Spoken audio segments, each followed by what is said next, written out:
Assalamualaikum warahmatullahi wabarakatuh. Bismillahirrahmanirrahim.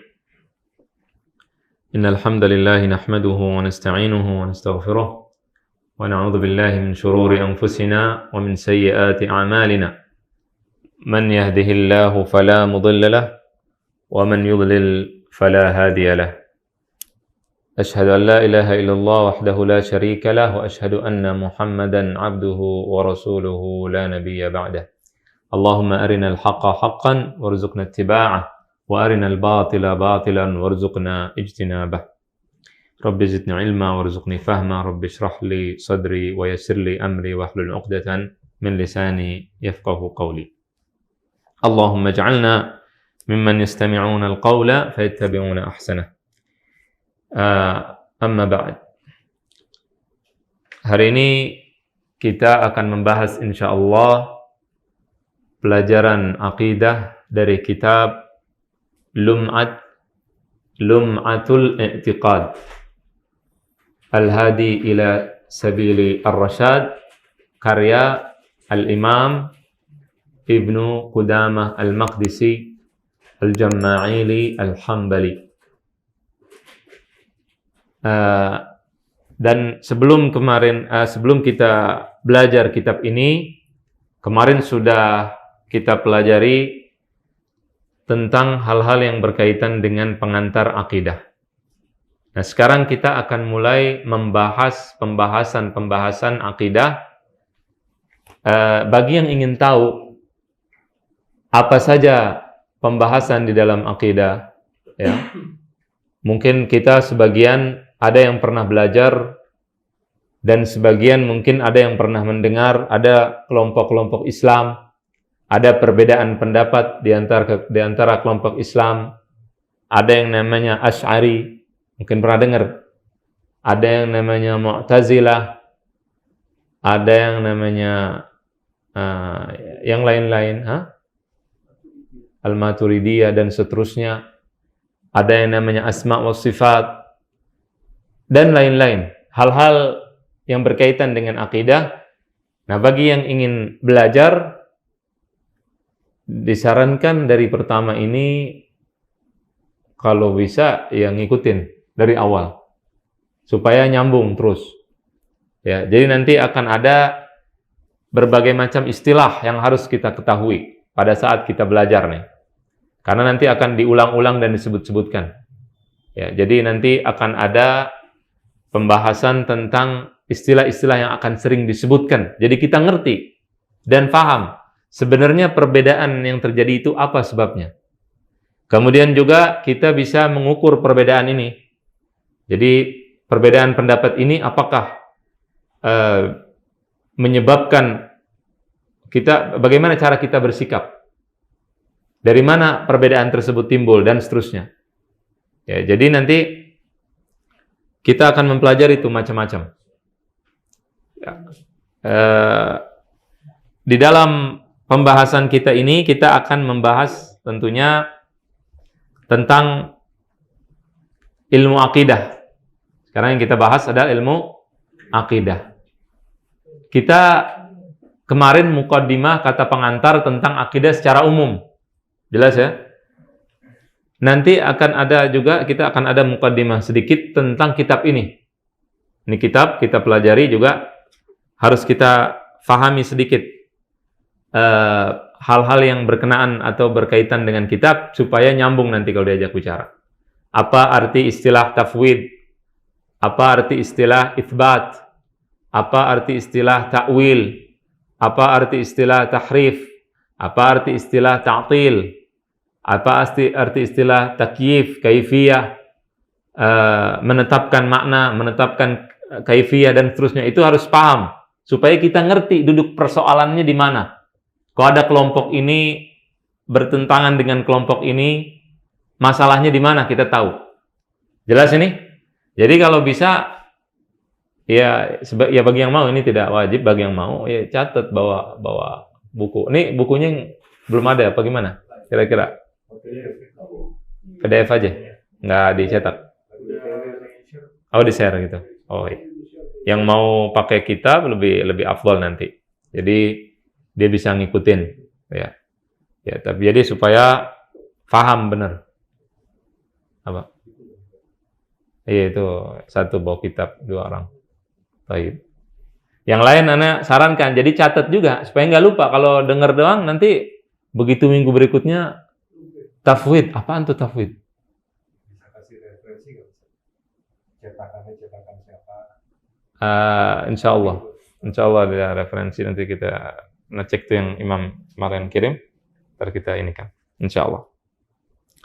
Tapi mungkin hari ini kita tidak langsung masuk ke kitab, ya, karena ada pengantar terlebih dahulu. Jadi ada muqaddimah yang akan kita pelajari. Kemudian kita akan memahami atau mengetahui dulu ini kitab apa, isi kitabnya apa, ya, supaya kita ketika belajar tahu apa yang akan kita pelajari. Nah, kemudian juga harus fokus nanti kalau belajar, fokus. Jadi jangan nanti salah paham, ya, agar kita mengerti. Kemarin ada kita bahas dalam pembahasan tentang ada fitnah Hambali yang kemarin kita jelaskan, ya. Nah, ini kemarin ada sebuah ayat, asa an yab'atsaka rabbuka maqaman mahmuda. Kemarin itu kita bahas masalah Rasulullah duduk bersama Allah di atas arsy. Yang kita jelaskan di situ bukan masalah duduknya. Ini harus dipahami. Yang kita jelaskan adalah fitnah yang ditimbulkan karena penafsiran satu ayat. Itu yang kita bahas. Jelas? Jadi pembahasan kemarin bukan pembahasan apakah pembahasan tentang duduk, itu bukan. Yang kita bahas adalah fitnah yang ditimbulkan karena penafsiran ayat sampai mengakibatkan pertumpahan darah. Itu yang kita bahas. Jadi nggak kita bahas masalah itunya dulu, bukan. Pada saat kemarin kita bahas judulnya salaf yang diikutin. Yang siapa salaf yang kita ikuti. Nah, jadi pembahasannya itu kita harus ngerti dulu. Jangan sampai kita salah paham, nanti kita menilainya salah. Jadi pada saat pembahasan itu kita bahas tentang fitnah yang ditimbulkan. Apakah kalau kita beda tafsir, kita harus bunuh-bunuhan? Ya nggak mungkin lah. Jelas? Ya, ketika masing-masing punya referensi dan sebagainya, masalah ilmiah ya ditetapkan dalam masalah ilmiah. Nah, itu adalah sejarah, kemarin kita jelaskan, adalah sejarah yang jangan sampai terulang lagi. Ya kan? Karena ada sebagian sejarah yang kelam dan salah di situ. Ada korbannya para ulama besar, ada sebagian korban. Ada tuduhan misalkan Syiah kepada Al-Imam An-Nasai, ya, menjadi korban beliau dan seterusnya. Banyak jadi tuduhan-tuduhan yang tidak boleh terulang, ya. Itu adalah sejarah, dan sejarah kita belajar dan mengambil ibrah dari situ. Jadi itu yang harus dipahami, bukan pembahasan tentang masalah tersebut. Di dalam pembahasan kita ini kita akan membahas tentang masalah akidah. Ini masalah akidah perlu kita pahami bahwa yang pertama kita bahas adalah perbedaan kita dengan orang kafir. Itu yang pertama, poin penting yang jangan sampai kita lupakan. Masalahnya buku-buku akidah ini kita warisi dari zaman dulu. Zaman sekarang tidak ada tambahan, sehingga sebenarnya zaman sekarang ini banyak kelompok-kelompok yang punya pemikiran-pemikiran yang luar biasa sesat, menyesatkannya lebih dari zaman dulu. Tapi itu tidak tersentuh dan tidak terbahas. Nah, banyak orang ketika mengajarkan akidah, karena memang di dalam kitab ini, contohnya dalam kitab Lum'atul I'tiqad ini, kita akan membahas tentang asma wa sifat. Pembahasan tentang asma wa sifat, nama-nama Allah dan sifat-sifat Allah. Di sini nanti ada perbedaan-perbedaan pendapat para ulama tentang masalah tersebut, perbedaan dari kelompok-kelompok yang banyak. Ini akan kita bahas. Tapi mereka muslim nih. Jelas? Kelompok-kelompok Islam. Ketika membahas itu, orang-orang kafir tidak tersentuh nanti. Padahal pada intinya, kita, nomor satu perbedaan kita, lebih beda dengan orang Islam, apa lebih beda dengan orang kafir? Dengan orang kafir.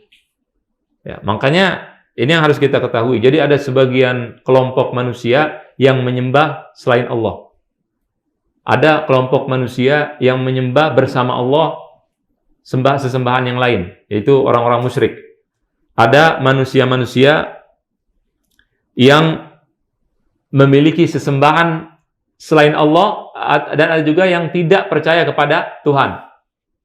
Nah, itu merupakan bagian daripada ilmu akidah untuk kita pelajari. Jelas? Nah, jadi nanti ketika di sini nanti akan kita pelajari juga bagaimana cara menempatkan dalam masalah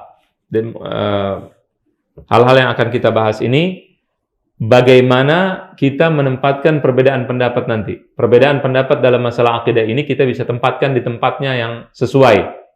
Ada perbedaan di situ yang bertentangan dengan ijma'. Ya, dalilnya sangat kuat. Maka kita sikapnya juga beda dengan dalil masalah-masalah yang dalilnya tidak terlalu kuat. Nah, kita harus bersikapnya berbeda nanti. Karena kalau menjadikan semua satu, maka ini nanti kalau cuma dijadikan satu, semuanya masalah akidah tidak dipilah-pilih, dianggap semua ini masalah akidah. Satu. Nah, ini nanti bahaya. Akhirnya dia menganggap bahwa semua persoalan akidah itu levelnya sama, padahal tidak seperti itu. Jelas tidak nih? Ya. Kemudian juga insya Allah akan kita bahas tentang masalah, kemarin sudah dibahas tentang masalah akal dan agama, sudah dibahas kemarin. Tapi di dalam kitab ini Lum'atul I'tiqad, Al-Imam Ibnu Qudamah rahimahullahu ta'ala, beliau manhajnya atau cara beliau, metode beliau dalam memahami ayat-ayat Allah subhanahu wa ta'ala adalah tidak dengan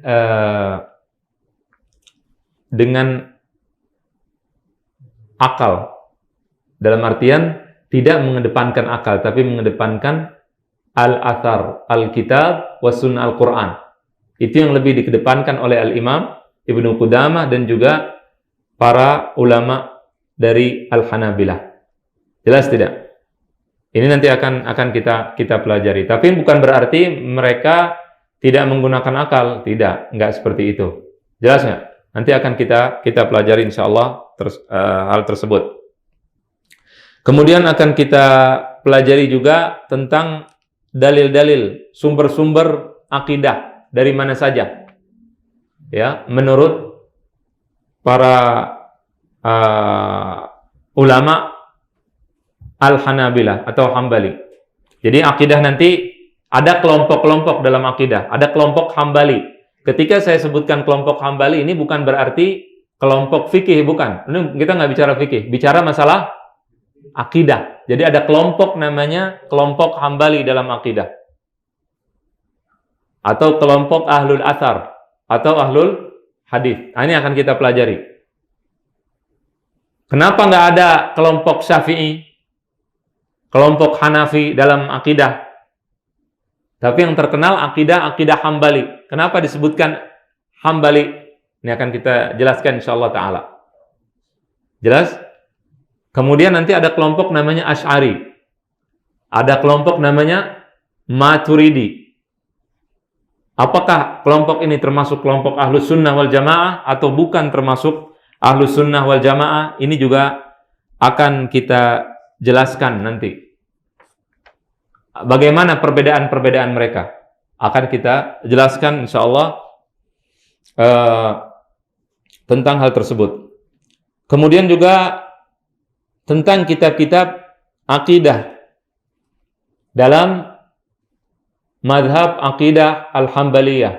Apa saja kitab-kitab yang dipakai? Jelas? Ya. Sumber-sumbernya dari mana? Kitab-kitabnya nanti akan dijelaskan.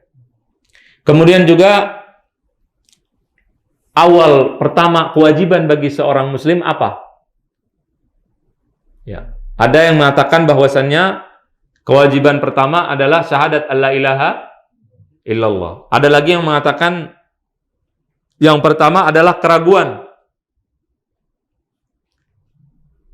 Yang berikutnya ada lagi yang mengatakan bahwasannya yang wajib yang dilakukan oleh seorang muslim, seorang manusia adalah ma'rifatullah, mengenal Allah. Awwalu wajibin 'alal insani ma'rifatul ilahi bistiqani wan nutqu bisyahadatayn i'tubira li sihhatil imani mimman qadara in saddaqal qalbu wa bil a'mali yakunu dha naqsin wa dha kamali. Kewajiban yang pertama adalah mengenal Allah.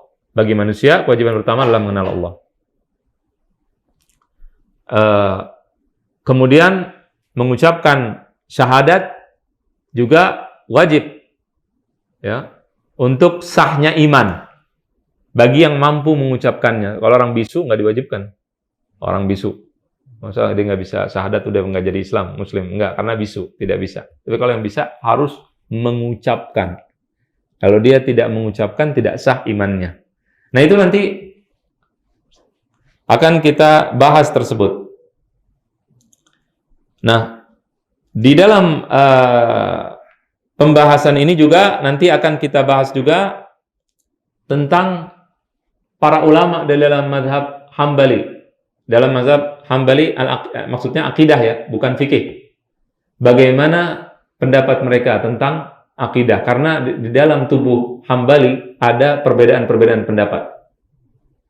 Di antara ulama Hambali ada yang madhabnya, ulama Hambali dalam fikih, madhabnya Asy'ari dalam akidah. Paham nggak artinya Asy'ari?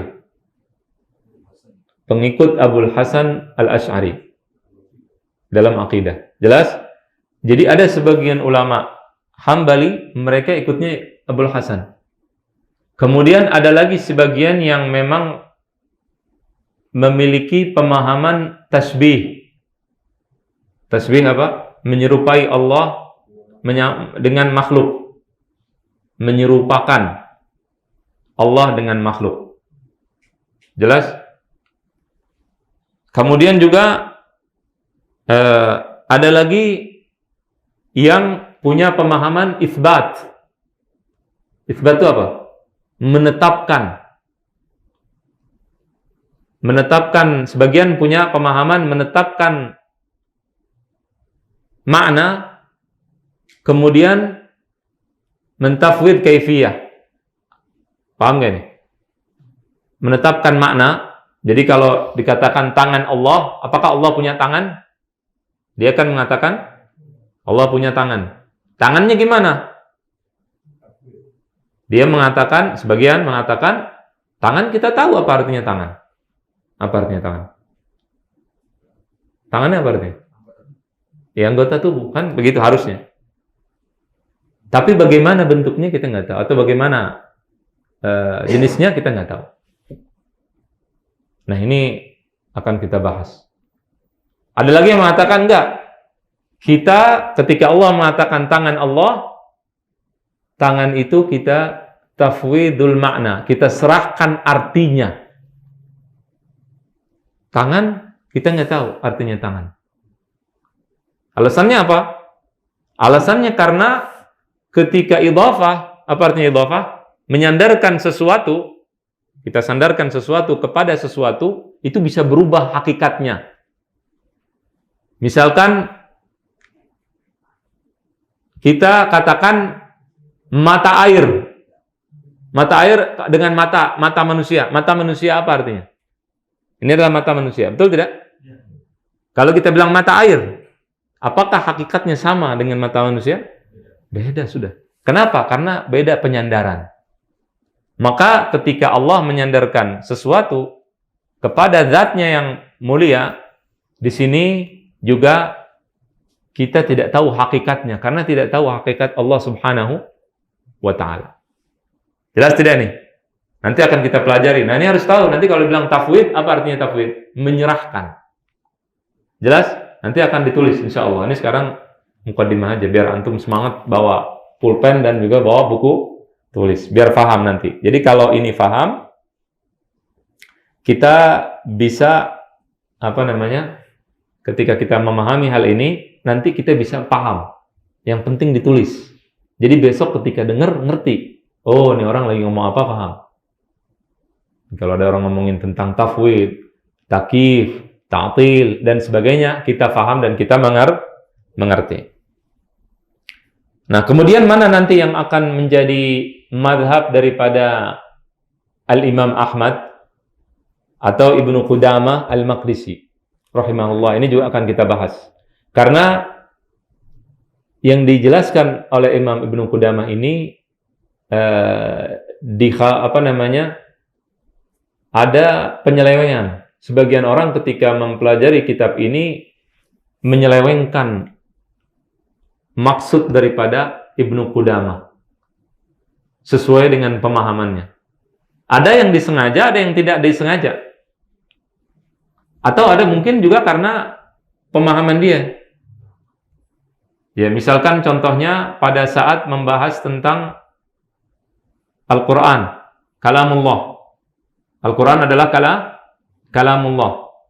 Sebagian orang mengatakan bahwa Ibnu Qudamah ini madhabnya itsbat. Kenapa? Karena Ibnu Qudamah mengatakan Allah berbicara dengan huruf dan dengan suara. Allah berbicara dengan huruf dan dengan suara. Padahal masalah itu adalah masalah perbedaan antara Hambali dengan yang lainnya. Dengan Asy'ari dan yang lainnya, Maturidi. Itu kalau itu dijadikan dalil, nggak benar, salah dalil untuk menggiring Ibnu Qudamah kepada mazhab tertentu. Jadi nanti akan kita pahami apa mazhabnya Ibnu Qudamah. Dan saya tahu sebagian mungkin belum nyambung. Ini ngomong apa Ustaz? Tapi dengarkan saja terlebih dahulu pertama agar nanti insya Allah pada saat kita kita belajar, kita paham. Kemudian kenapa pengikutnya Imam Ahmad ini berbeda-beda? Ada sebagian tadi kita katakan ada yang Asy'ari, ada pengikut Imam Ahmad yang madhabnya itsbat, ada pengikut Imam Ahmad yang madhabnya tafwid, dan sebagainya. Ada yang madhabnya tasbih, tajsim, tasbih, dan sebagainya. Kenapa sebabnya? Itu akan kita bahas nanti insyaallah ta'ala. Kemudian juga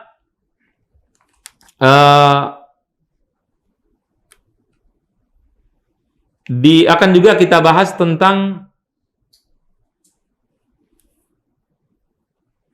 biografi daripada Al-Imam Ibnu Qudamah Al-Maqdisi rahimahullahu ta'ala. Siapa Ibnu Qudamah Al-Maqdisi? Siapa beliau? Beliau ini adalah orang kedua, bisa dibilang begitu, di madhab Imam Ahmad. Yang pertama siapa? Imam Ahmad bin Hanbal Asy-Syaibani rahimahullahu ta'ala. Itu yang pertama. Kemudian beliau adalah imam besar. Kata Ibnu Taimiyah, tidak ada yang masuk ke dalam Syam yang lebih besar setelah sahabat Nabi, lebih mulia daripada Al-Imam Auza'i. Kemudian setelah itu tidak ada lagi yang masuk ke dalam Syam yang lebih mulia setelah Imam Auza'i, lebih daripada Al-Imam Ibnu Qudamah Al-Maqdisi rahimahullahu ta'ala. Ya, jadi nanti akan kita pelajari biografi Imam Ibnu Qudamah, dan beliau adalah seorang mujahid yang dulunya berjihad juga bersama Salahuddin Al-Ayyubi rahimahullahu ta'ala.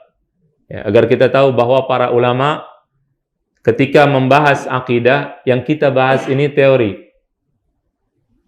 Ada di situ masuk namanya ilmu al-kalam. Jelas? Mau tidak mau itu sudah takdir Allah. Ada sebagian orang mengatakan kita nggak usah bahas masalah ilmu kalam. Ya udah, nggak usah bahas, betul. Tapi sudah takdir, dan semuanya sebagian hal itu sebenarnya baik yang mengatakan dirinya ahlul athar atau ahlul hadis, yang ngikutin hadis, ya, tidak mau bahas ilmu kalam, dia juga pembahasannya masalahnya ilmu kalam. Kalau kita bahas misalkan masalah Al-Quran nanti itu kalamullah, ya kan?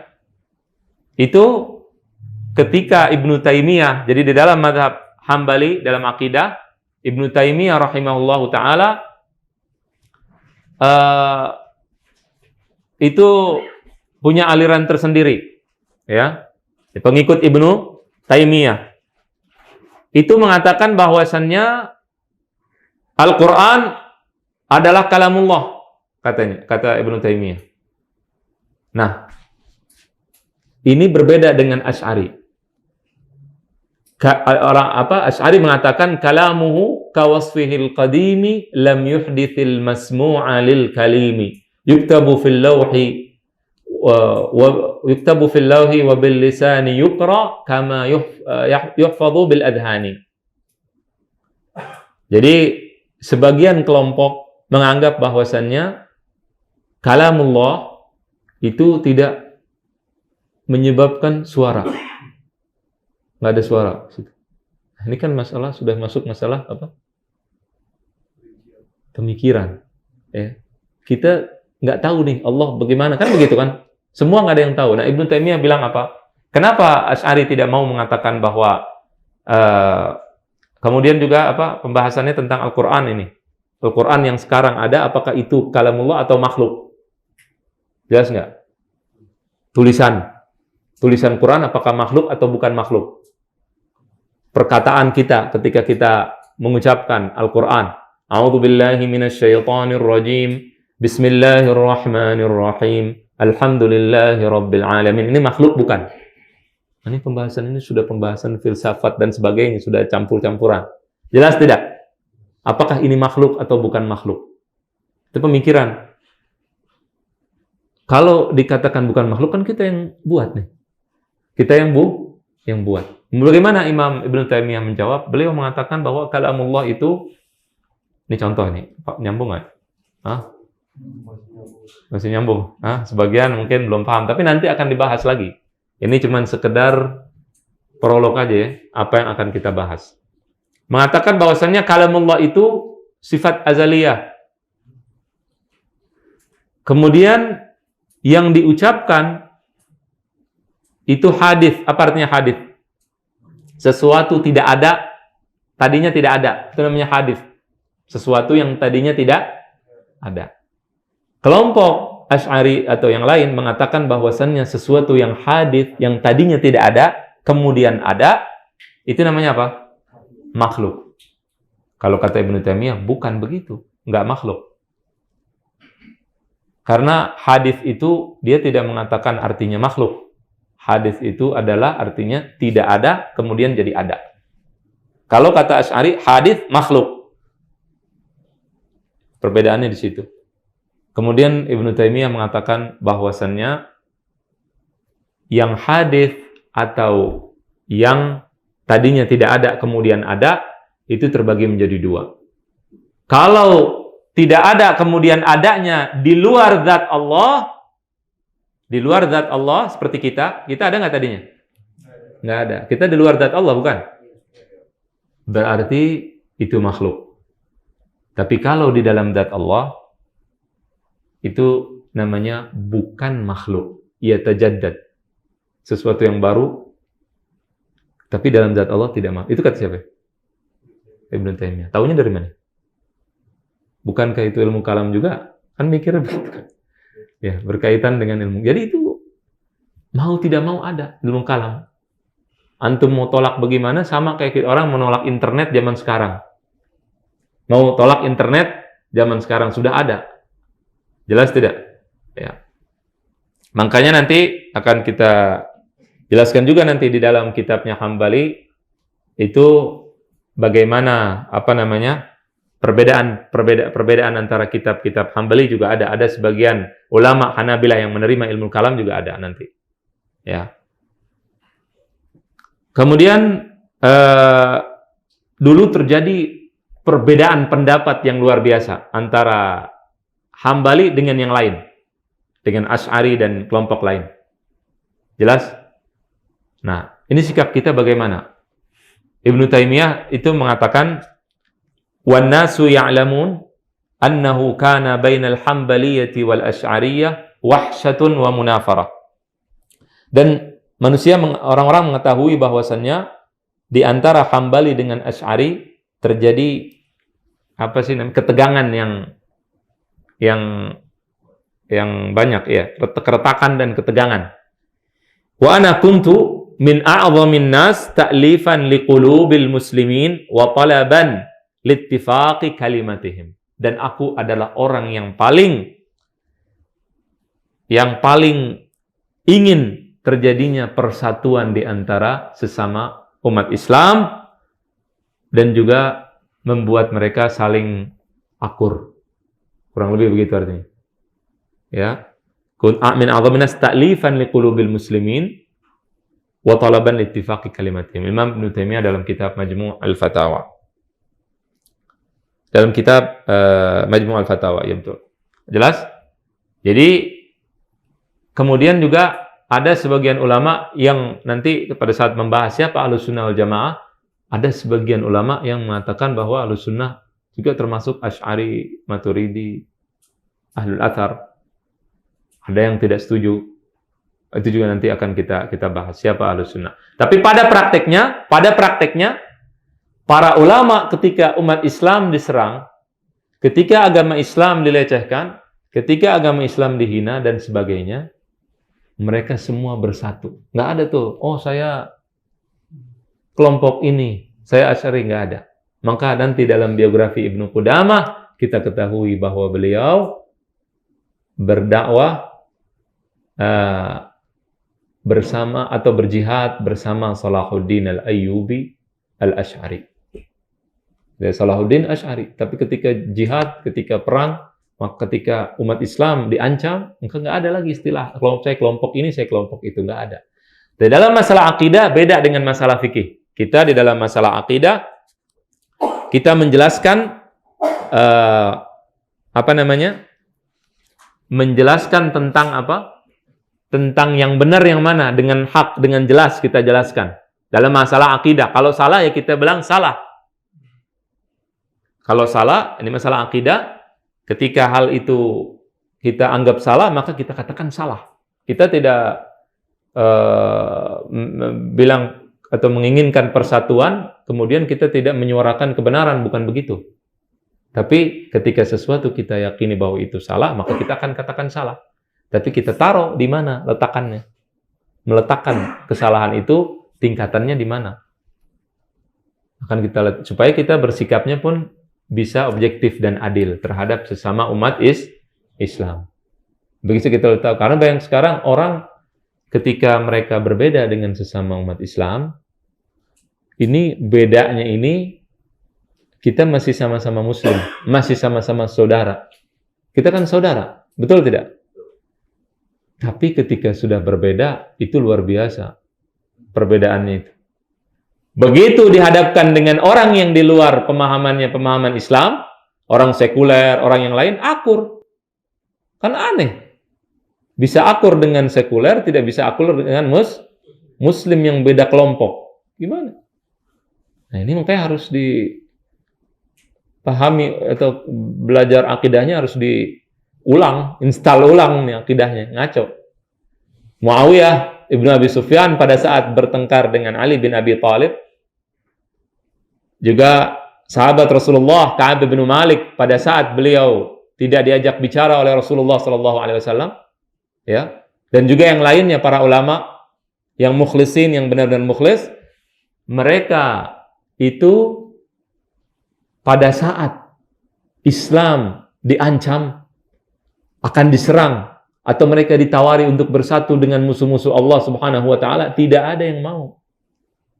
Mereka tidak ada yang mau, menolak mentah-mentah. Ka'ab bin Malik pada saat diberikan surat oleh raja kafir untuk bergabung dengannya, karena Rasulullah SAW tidak mengajak bicara dia, apa yang dia lakukan? Dirobek-robek itu suratnya. Muawiyah mengatakan, saya lagi ribut sama Ali bin Abi Thalib, tapi kalau kamu yang datang, saya gabung sama Ali, mau jadi apa kek, gabung sama Ali bin Abi Thalib, karena sama muslim akan bersatu di situ. Ya, jadi di sini Imam Ghazali mengatakan fa inna sa'iral firaq innama yukhalifunana fit tafasil. Karena semua kelompok itu berbeda dengan kita di dalam perincian-perincian. Dalam hal-hal perincian. Wa haula yata'arraduna li usulid din. Dan para ahli filsafat, kata Imam Ghazali, mereka membicarakan pokok-pokok agama. Kayak kita orang liberal zaman sekarang. Yang dibicarakan bukan perbedaan-perbedaan yang di bawah, tapi perbedaan pokok. Falnatadhahar alaihim, maka kita bersatu padu melawan mereka. Wa 'inda syada'id tadhhabul ahqad.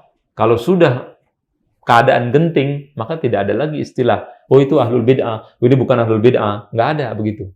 Kita akan bersatu. Jelas tidak? Wajib itu. Jadi bagaimana bersatu dengan ahlul bid'ah? Nggak apa-apa, bersatu sama ahlul bid'ah.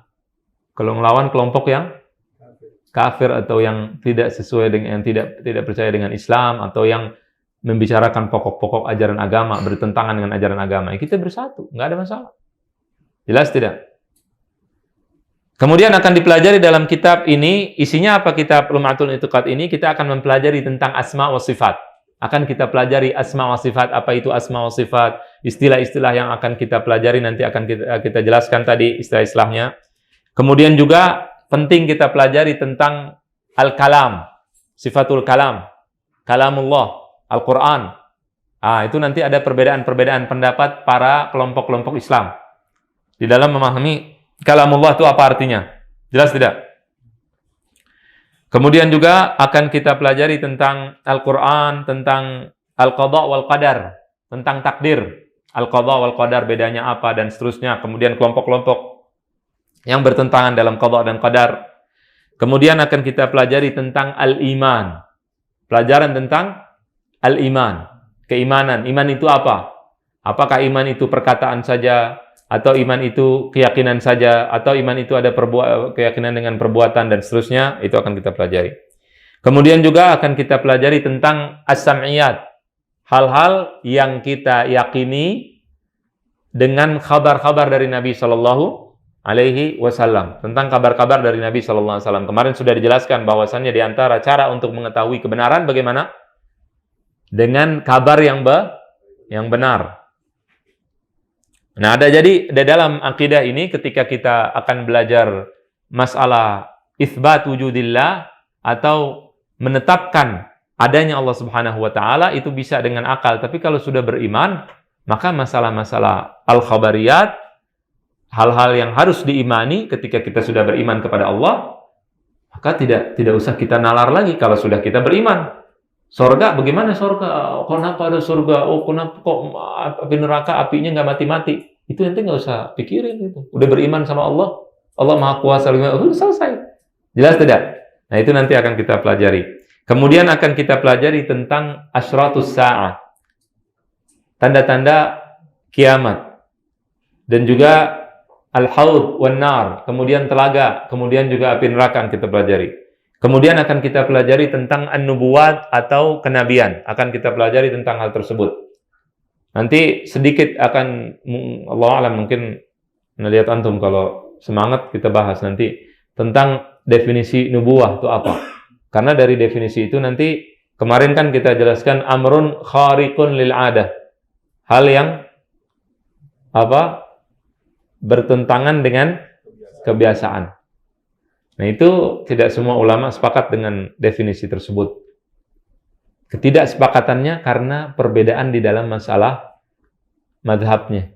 Madhabnya apa? Nanti akan kita bahas tuh, insyaallah.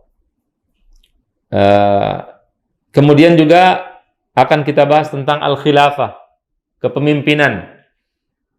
Kemudian hubungan antara seorang pemimpin dengan rakyatnya akan kita bahas. Ketaatan kepada waliul amr, apakah itu wajib atau tidak wajib? Waliul amri harus nggak kita taati? Terus taatnya bagaimana? Apakah kalau dia zina di televisi siaran langsung tidak boleh kita ingkari? Sebagaimana yang dikatakan ahlul bid'ah wa dhalalah. Sebagian ahlul bid'ah sekarang mengatakan seperti itu. Tanpa malu-malu. Dia punya dalilnya, ijma' para ulama, kita harus taat kepada waliul amri. Ijma' yang mengatakan Imam Nawawi. Nanti kita bahas ijma' ini, apakah ijma' itu mujma' alaih atau tidak? Ada ijma' yang semua ijma' dengan ijma' tersebut, ada yang tidak. Nah, sebagian orang sekarang tidak konsisten. Giliran yang sesuai dengan dia, ini ijma'. Kemudian kalau kita berbeda dengan dia akan katakan kita menyelisihi ijma'. Ijma' apa artinya? Kesepakatan ulama. Kita disesatkan. Lah giliran imamnya, misalkan contoh Imam Ibnu Taimiyah menyelisihi ijma', divonis oleh para ulama menyelisihi ijma'. Banyak penyelisihan Ibnu Taimiyah terhadap ijma'. Jelas? Apakah disesatkan juga Ibnu Taimiyah atau tidak disesatkan? Ya kan? Syekhul Islam Ibnu Taimiyah. Kita tidak bicarakan Ibnu Taimiyahnya, ya. Kita bicarakan apa? Cara berpikir, logika berpikirnya. Nanti akan kita jelaskan. Kemudian apakah Imam Nawawi yang mengatakan ijma' tersebut nanti, apakah Imam Nawawi berpemahaman seperti itu? Kalau ada penguasa yang berzina di depan kamera setengah jam setiap hari, tidak boleh diingkari dengan terang-terangan di depan umum, tidak boleh disebutkan nama, tidak boleh dibuat rakyat marah kepadanya. Apakah begitu pemahaman Imam Nawawi? Sebagaimana pemahaman ahlu bid'ah wa dhalalah? Atau tidak? Akan kita jelaskan di dalam pelajaran kita tentang masalah tersebut. Kemudian terakhir akan kita pelajari tentang ahkamu ahlil bid'ah. Hukum-hukum para ahlul bid'ah. Itu bagaimana hukumnya? Bagaimana cara sikap kita terhadap mereka dan seterusnya akan kita pelajari nanti pada akhir pembahasan kitab Lum'atul I'tiqad. Dan juga akan kita bahas juga tentang definisi ilmu akidah tersebut. Apa definisinya ilmu akidah? Apakah ilmu akidah itu diharuskan pasti atau tidak pasti? Karena nanti di definisi itu nanti akan kita bahas nanti apakah ilmu akidah itu harus kita berasal dari dalil-dalil yang pasti atau tidak. Itu ada perbedaan juga di antara para ulama dari kelompok-kelompok Islam.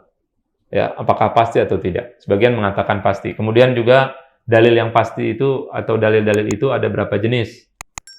Ada dalil pasti, ada dalil yang namanya dhannur rajih, dhann yang kuat, dugaan yang kuat, dan ada juga dalil yang pasti tapi secara teori. Apa beda-bedanya? Akan kita pelajari insyaallah taala. Kurang lebih ini yang bisa disampaikan pada pertemuan kali ini, dan insyaallah minggu depan mudah-mudahan kita insyaallah akan kita masuk ke dalam pembahasan yang tadi disebutkan. Demikian, sallallahu wasallam ala nabiyina Muhammad wa ala alihi washabihi ajma'in. Assalamualaikum warahmatullahi wabarakatuh.